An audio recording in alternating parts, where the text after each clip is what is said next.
नमस्कार, आप देख रहे हैं सवाल आपका। मैं हूं कायनत अंसारी। सर्दी का मौसम आते ही उत्तर भारत में प्रदूषण एक बड़ी समस्या बन जाता है। पंजाब, हरियाणा, उत्तर प्रदेश में पराली जलाए जाने के कारण वायु प्रदूषण की समस्या गंभीर रूप धारण कर लेती है। फसलों को जलाने से इन क्षेत्रों में, खासकर दिल्ली एनसीआर में, हवा की गुणवत्ता खराब हो जाती है। इन राज्यों में पराली जलने से दिल्ली में प्रदूषण का स्तर खतरनाक स्तर पर पहुंच जाता है।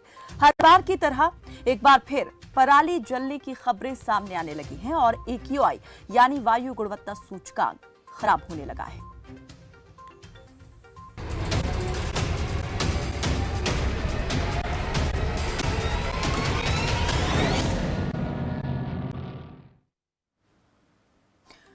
पराली जलने का मुद्दा एक राजनीतिक मुद्दा बनकर रह गया है। जब जब पराली जलाए जाने पर अंकुश की बात होती है, तब तब सिर्फ राजनीतिक आरोप प्रत्यारोप ही सामने आते हैं। पराली प्रबंधन को लेकर राज्य सरकारें अपने अपने दावे करती हैं और दावा होता है कि इस बार किसान पराली नहीं जलाएंगे, लेकिन धीरे धीरे सियासी दावे हवा हवाई साबित होने लगते हैं।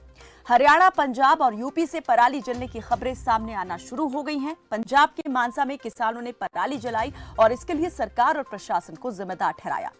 हरियाणा के फतेहाबाद में किसानों ने पराली में आग लगाई और सूचना मिलने पर मौके पर पहुंचे अधिकारियों को बंधक तक बना लिया।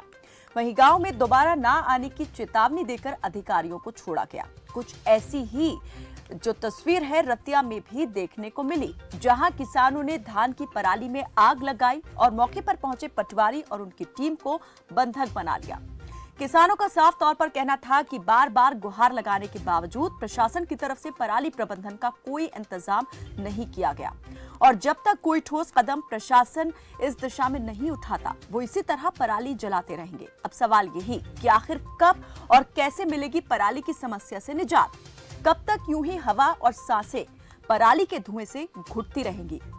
कुछ इन्हीं सवालों के साथ खबर फास्ट भी हाजिर हुआ है। पहले डालते हैं सवालों पर एक नजर, उसके बाद करेंगे जिम्मेदारों से इस पर बातचीत। तो पराली की समस्या कब होगी हल? कब तक पराली का धुआं घोंटेगा दम? सरकारें या किसान? समस्या के लिए कौन जिम्मेदार? क्या रासायनिक विधि से पराली निस्तारण संभव है?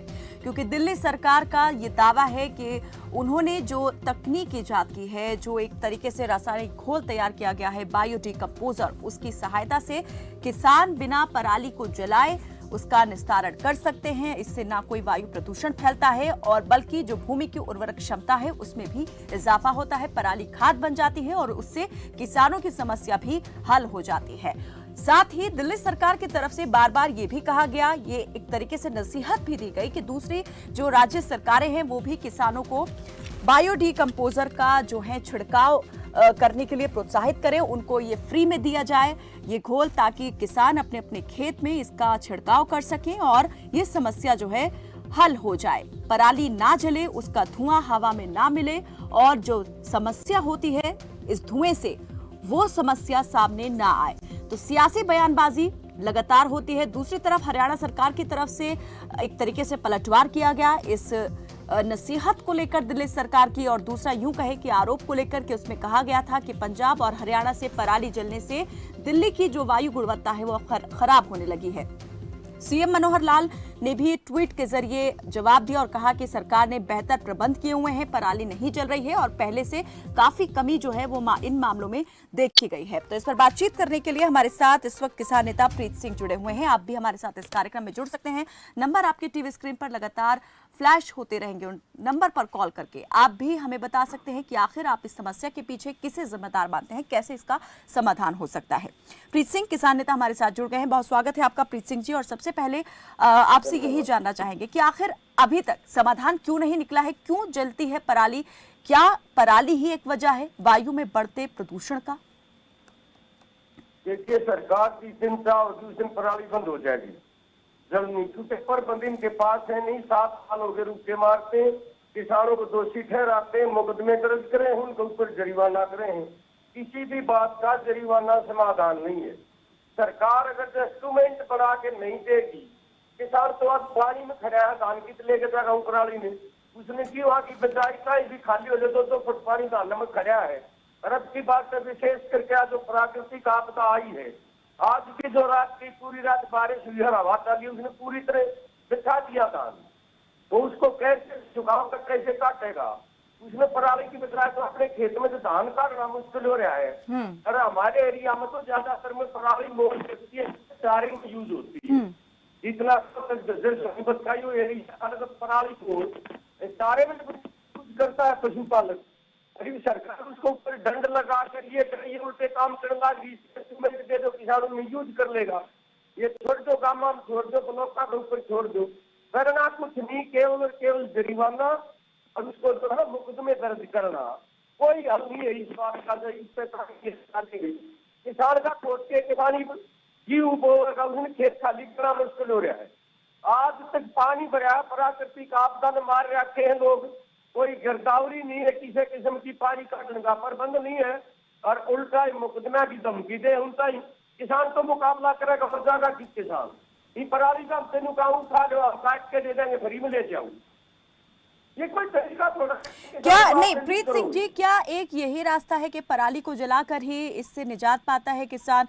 उसके पास इतना क्योंकि समय नहीं होता है, दूसरी फसल की बुआई भी उसे करनी है, तो क्या कोई और दूसरा तरीका किसानों ने भी अब तक नहीं खोज निकाला है इससे निजात पाने का?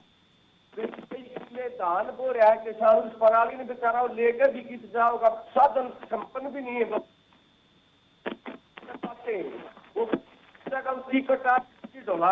अरब की बात तो जो धान बिक गया बिल्कुल जमीन में रखा हुआ है, उसकी तो 3000 में जो कटाई हुआ करती 7000 में होगी, और वो कैसे उसने काट के ले जाएगा? क्या सरकार की जिम्मेवारी बढ़ती है कि इसको जो है कोई इसका रास्ता निकाले, सरकार उद्योग लगा ले, सत्ते के उद्योग लगा के उसको खरीद ले।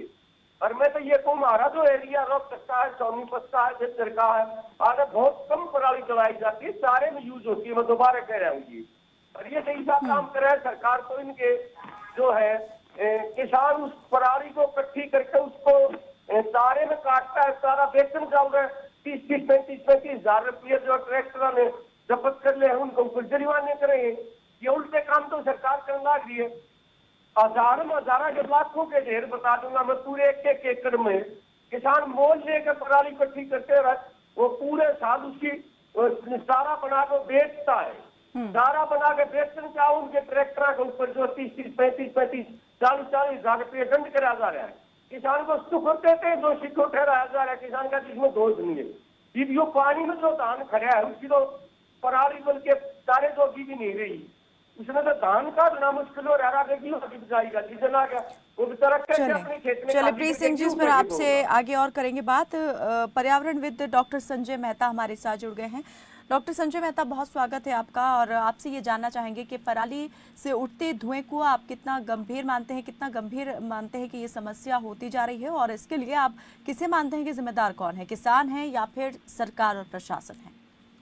देखिए, ऐसा है कि हमारी एक वेलफेयर सोसाइटी है, हम as a nation we are supposed to collect taxes from people and then use it back onto for their welfare, right? So there is no reason why we should, when we know there is an issue which is of public health importance, then it is I think absolutely putting your head in the sand like ostrich. And doctor Sanjay, हमारे साथ जो दर्शक हैं और जो हमारे साथ मेहमान हैं किसान नेता प्रीत सिंह, वो भी चाहते हैं कि आप इसको अगर हिंदी में अनुवाद करें, हिंदी में बात करें तो ज्यादा उनको बेहतर तरीके से वो भी समझ पाएंगे आपकी बात। जी हाँ जी, मैं समझ गया। हिंदी में मैं ये बताना चाहता हूँ कि भी हमारा समाज जो है वो इस तरह से बनाया गया कि भी सबका इसमें सबका देखभाल किया जा सके, और देखभाल करने के लिए जिस तरह टैक्स लिए जाते हैं और उस टैक्स का वितरण जो है वो सामाजिक कार्यों के लिए वो इस्तेमाल किया जाए। तो ये जो पराली वाला मसला है, इसमें ये एक पब्लिक हेल्थ की इसमें एक इशू है, जिसको कि एड्रेस करने के लिए जिससे इजाद पाने के लिए हमारे लिए जरूरी है कि हम शहरी लोगों से कुछ टैक्स इकट्ठा करें और उसका वितरण हम किसानों के साथ करें, ताकि वो उनके लिए पराली समस्या ना बने, वो एक संसाधन का एक चलिए हम इस पर आगे बात करेंगे आपसे। एक दर्शक रोहतक से हमारे साथ जुड़े हुए हैं, रणवीर सिंह। बहुत स्वागत है आपका रणवीर जी, रखें अपनी बात। जी नमस्कार जी नमस्ते। मैं फास्टैग का बहुत धन्यवाद करता हूँ, ऐसे बड़े अच्छे मुद्दे लेकर आते हैं आप जी। अभी देखिए, ये किसान बोलते हैं कि पराली जलाने से प्रदूषण होता है। हम भी मानते हैं भाई प्रदूषण होता है, लेकिन किसान पराली को चारे में इस्तेमाल करता है।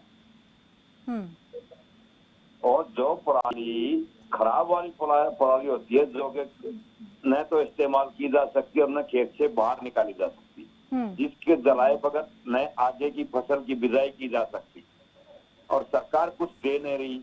अभी जमीन में पानी है और वो जमीन गेहूं के एंड टाइम पर आती है, बड़ी मुश्किल से गेहूं धान की कटाई की जाती है, तो उस पराली को निकालने में कितना पैसा लगेगा। लेकिन सरकार ने जो मुआवजे का ऐलान किया था, जो मुआवजे की घोषणा सरकार ने पहले ही की हुई है, मुआवजे की बात सरकार सिर्फ कागजों में करती है, पूजा जी, किसी को भी देती नहीं है। दूसरा, 15 दिन मान लिया किसी ने पराली जला भी दी कोई एक दो, तो सारा साल इतनी बड़ी इंडस्ट्री चलती है, भट्ठे चलते हैं जिनमें रबड़े जलाई जाती हैं, टायर जलाए जाते हैं, उनसे प्रदूषण नहीं होता चाहिए। 15 दिन में देश को प्रदूषित कर देते हैं। किसान खेती करता है, उससे कितनी ऑक्सीजन भी मिलती है उन पौधों से।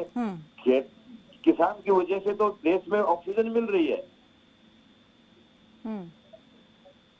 तो आप मानते हैं कि अगर सरकारों की तरफ से सहायता मिले किसान को, तो ये जो समस्या आती है थोड़ी बहुत या बहुत ज्यादा, ये भी नहीं आएगी अगर पूरा सहयोग सरकार की तरफ से दिया जाए?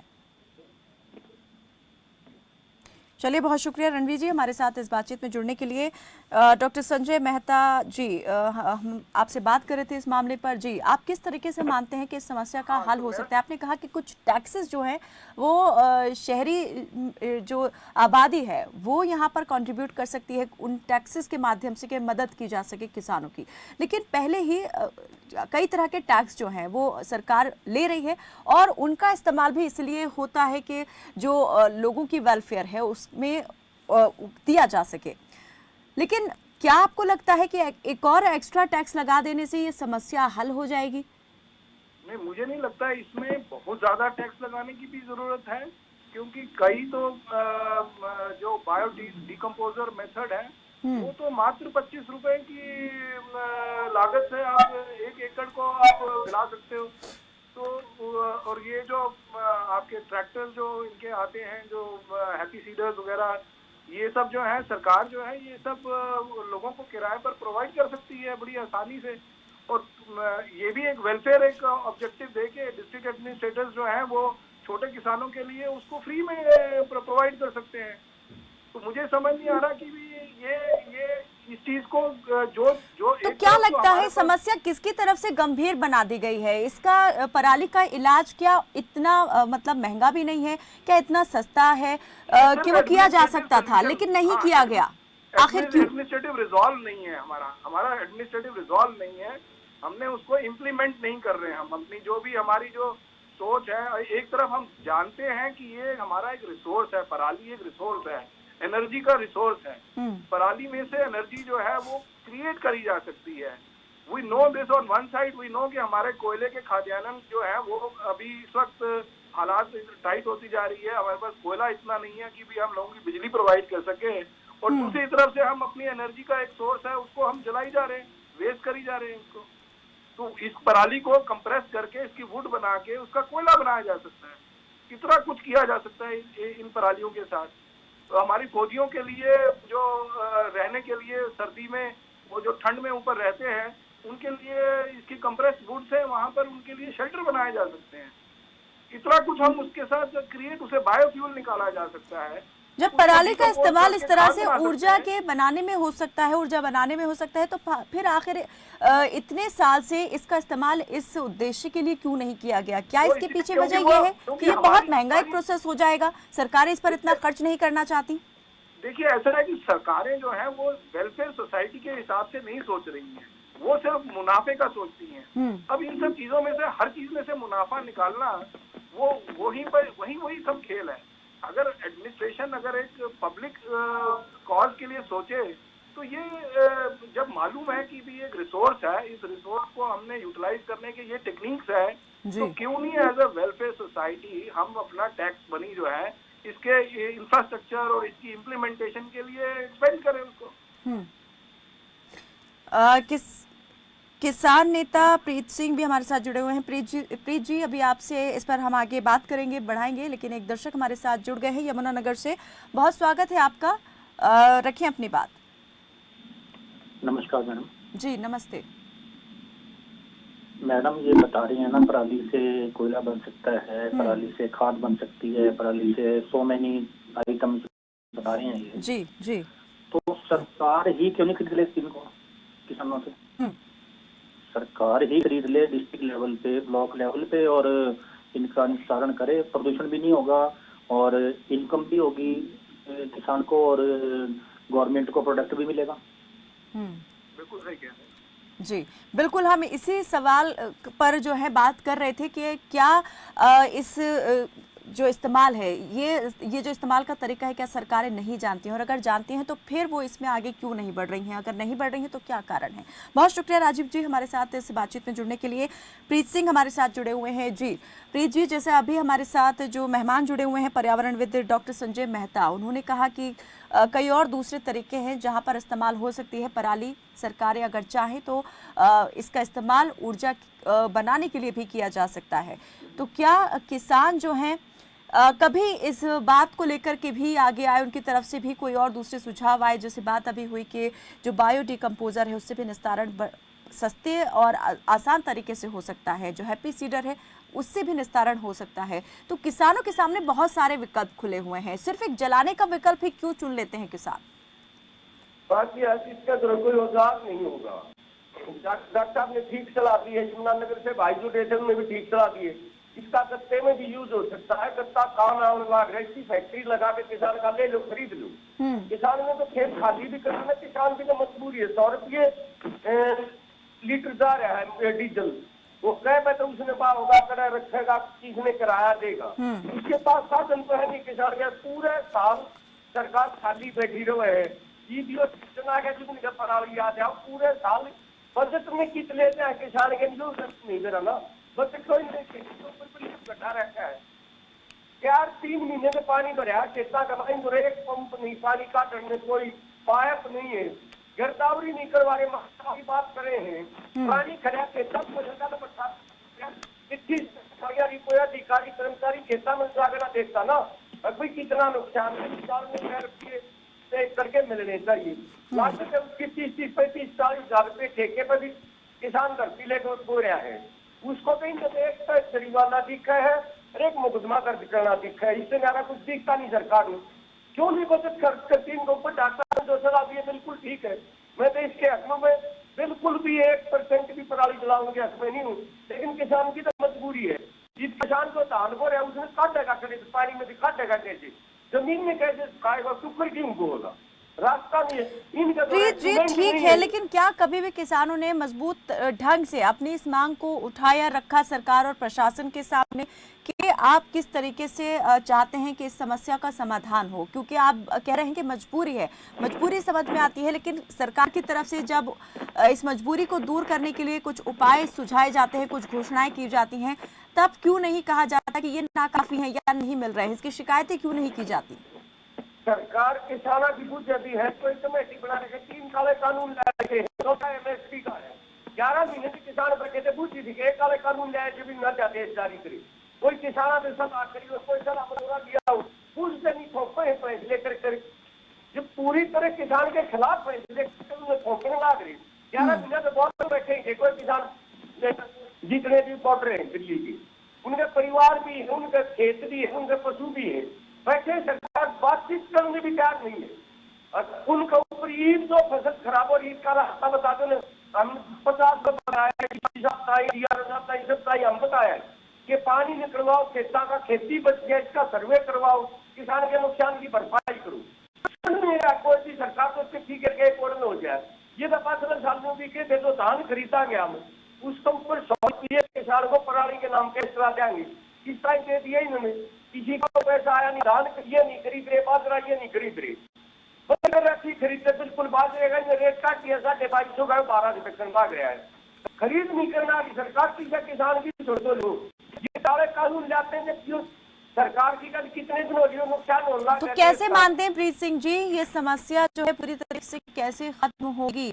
मजबूरी जो है किसानों की कैसे मानते हैं कि खत्म कर सकती है सरकार की? उनके सामने पराली जलाने का जो रास्ता है वो खुला ना रहे और दूसरे रास्तों पर फिर आगे बढ़े किसान, जिससे ये समस्या हमेशा के लिए खत्म हो जाए, पर्यावरण की जो स्वच्छता है वो भी बरकरार रहे।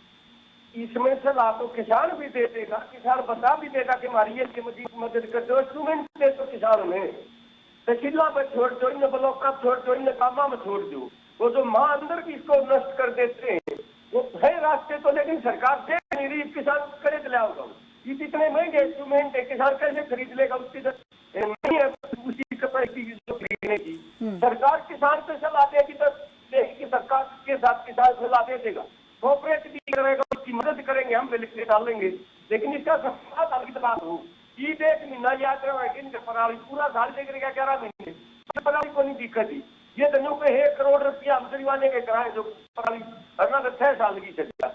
पराली कितना जगह के साथ उसका तो संसाधन नहीं है, सरकार संसाधन करवा दे, किसान काट के दे देगा, खेत में ले जाऊंगा मैं। तो ये 3 महीना इसको सारे में यूज होती है, सारे ने भी ये बात ना बेचने जानते, किसान में पराली मोल देके किसान आप देता है, उसका दाना बना के दिल्ली या राजस्थान में बेचने जाएगा, उनके किसान से पत्थर लाग रहे हैं, 1-1 लाख का जुर्माना कर रहा क्या 2 साल पहले किसान आप दिवाली में।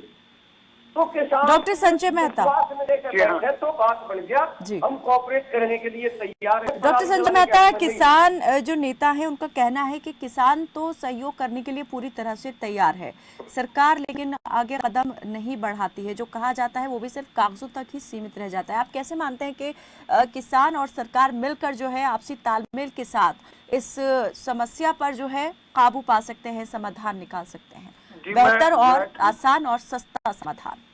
हाँ जी, मेरे पास ये है कि देखिए एक छोटा सा सीधा सा विकल्प है कि अगर हम ये मान लें कि इस पराली की भी कीमत है और ये कीमत जो है वो किसान को मिलेगी, जो भी ये काट के उनको देगा सरकार को, तो अगर उसकी भाई कोई भी किसान अपने पैसे को क्यों जलाएगा? अगर उसको लगे कि मेरे धान की भी कीमत है और जो धान काटने के बाद जो पराली है उसकी भी मुझे कीमत मिलेगी, तो कोई क्यों अपनी पराली को जला के फेंकेगा? तो ये तो एक डिसीजन लेने की बात है। कोई आपको लगता है ऐसा सिस्टम जनरेट करने की जरूरत है कि जैसे शिकायत मिलने पर अधिकारी मौके पर पहुंच जाते हैं, इसी तरह से किसानों के बुलाने पर पहुंचे और वहां से पराली उठाने का काम जो है प्रशासनिक अधिकारियों की तरफ से किया जाए? बिल्कुल बिल्कुल। दूसरा एक और कि भी उनकी जो पेमेंट है वो मुझे समझ नहीं आता कि पूरे हिंदुस्तान डिजिटल हो गया है, सबके पास टेलीफोन आ गया है, हर हिंदुस्तानी के पास टेलीफोन आ गया, गांव-गांव में नेटवर्क पहुंच गए हैं। हम क्यों नहीं इसका यूटिलाइजेशन करते और कहते हैं कि किसान की पेमेंट जो है वो इसको इंस्टेंट मिलेगी? वो हम क्यों कहते हैं कि एक आखिरी सवाल मैं करना चाहूंगी डॉक्टर संजय मेहता जी कि क्या रासायनिक विधि से जो है पराली का निस्तारण अगर किया जाता है तो क्या वो फायदेमंद साबित होगा, किसानों को उसका फायदा मिलेगा? ये आसान और बेहतर उपाय है? देखिए वो ऐसा है कि उसके लिए भी 15-20 दिन लगते हैं और उसके लिए जो स्प्रे करना और वो उसके साथ प्रोटेक्टिव मेथड यूज करना ताकि आप खुद ना बीमार हो जाएं वो फंगस स्प्रे करने में, तो ये सब जो है टेक्निक्स हैं जो कि जिसमें कि उनको सपोर्ट चाहिए फार्मर्स को। फार्मर तो वो तो जो आप उसको सही विकल्प अगर देते हो तो वो क्यों नहीं उसको नदी की तरह है वो तो बिल्कुल। तो यहाँ पर आपका मानना है कि बेहतर सहयोग जो है सरकार और प्रशासन की तरफ से मिलना जरूरी है, तभी समस्या का समाधान जो है सटीक तरीके से हो पाएगा। बहुत बहुत शुक्रिया आप दोनों मेहमानों का हमारे साथ इस बातचीत में जुड़ने के लिए। तो पराली का धुआं फिजा में घुलने लगा है, जिससे रफ्ता रफ्ता हवा का दम घुटने लगा है और सरकारी दावे हवाई साबित होने लगे। हरियाणा से लेकर दिल्ली तक पराली का धुआं धुंध और प्रदूषण के रूप में दिख रहा है। ऐसे में इस समस्या का सियासत की बजाय सटीक समाधान सरकारें कब खोजेंगी, ये बड़ा सवाल है। फिलहाल के लिए मेरे साथ बस इतना ही। आप देखते रहें खबर फास्ट। नमस्कार।